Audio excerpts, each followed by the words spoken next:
अरब सागर में तैरते 5 शिवलिंगों का सबसे बड़ा रहस्य। एक ऐसा अनोखा शिवलिंग जो स्वयं अरब सागर में है। अरब सागर की लहरें शिवलिंग का जलाभिषेक करती हैं। आज हम आपको बताएंगे इस खास शिवलिंग से जुड़े कुछ खास रहस्य और ये भी बताएंगे कि आखिर ये इतना दिलचस्प क्यों है। गुजरात के भावनगर में कोलियाक के तट से 3 किलोमीटर अंदर अरब सागर में स्थित हैं निष्कलंक महादेव। यहाँ पर अरब सागर की लहरें रोज शिवलिंगों का अभिषेक करती हैं। लोग पानी में पैदल चलकर ही इस मंदिर के दर्शन करने आते हैं। इसके लिए उन्हें ज्वार के उतरने का इंतजार करना पड़ता है। भारी ज्वार के वक्त केवल मंदिर की पताका और खंभा ही नजर आता है, जिसे देखकर कोई भी अंदाजा नहीं लगा सकता कि आखिर पानी के नीचे समुद्र में महादेव का प्राचीन मंदिर स्थित है। यहाँ पर शिवजी के 5 स्वयंभू शिवलिंग हैं। अब ये 5 शिवलिंग यहाँ आए कैसे?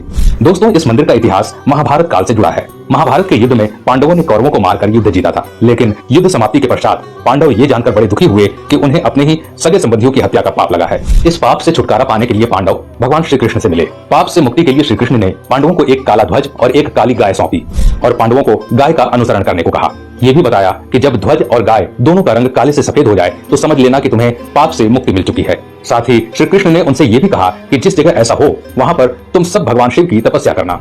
पांचों भाई भगवान श्री कृष्ण के कथानुसार काले ध्वज हाथ में लिए काली गाय का अनुसरण करने लगे। इस क्रम में वो कई दिनों तक लगभग हर जगह से गुजरते रहे, लेकिन गाय और ध्वज का रंग नहीं बदला। लेकिन जब वो वर्तमान गुजरात में स्थित कोलियाक तट पर पहुंचे तो गाय और ध्वजा का रंग एकदम से सफेद हो गया।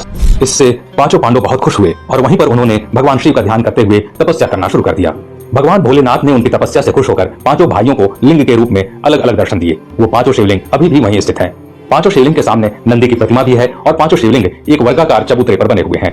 ये कोलियाक समुद्र तट से पूर्व की ओर 3 किलोमीटर अंदर अरब सागर में स्थित है। इस चबूतरे पर एक छोटा सा पानी का तालाब भी है, जिसे पांडव तालाब कहते हैं। श्रद्धालु पहले इसमें अपने हाथ पांव धोते हैं और फिर शिवलिंगों की पूजा अर्चना करते हैं, क्योंकि यहाँ आकर पांडवों को अपने भाइयों के कलंक से मुक्ति मिली थी। इसलिए इस खास मंदिर का नाम भी निष्कलंक महादेव मंदिर है।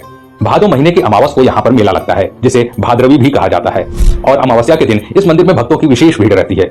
हालांकि पूर्णिमा और अमावस्या के दिन ज्वार अधिक सक्रिय रहता है, फिर भी श्रद्धालु उसमें उतर कर जाने का इंतजार करते हैं और भगवान शिव के दर्शन करते हैं। कहते हैं दोस्तों कि जब आप समुद्र तट से देखेंगे तो सिर्फ और सिर्फ आपको समुद्र के ऊपर पताका और एक खंभा दिखेगा, लेकिन जैसे ही ज्वार हटता है वो शिवलिंग और साथ ही साथ वो चबूतरा स्पष्ट रूप से दिखाई देने लगता है।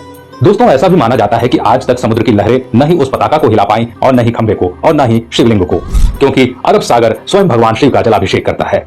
तो दोस्तों, अगर ऐसे में भविष्य में आपको इस खास मंदिर में जाने का अवसर मिले तो इस अवसर को चूकिएगा मत, या कभी आप गुजरात घूमने जाएं तो इस मंदिर के दर्शन अवश्य कीजिएगा, जिसे निष्कलंक महादेव के नाम से जाना जाता है। सब्सक्राइब करें और नोटिफिकेशन पाने के लिए बेल आइकन को दबाएं, और अगर आपको वीडियो पसंद आया हो तो हमारे वीडियो को लाइक, कमेंट और शेयर करें।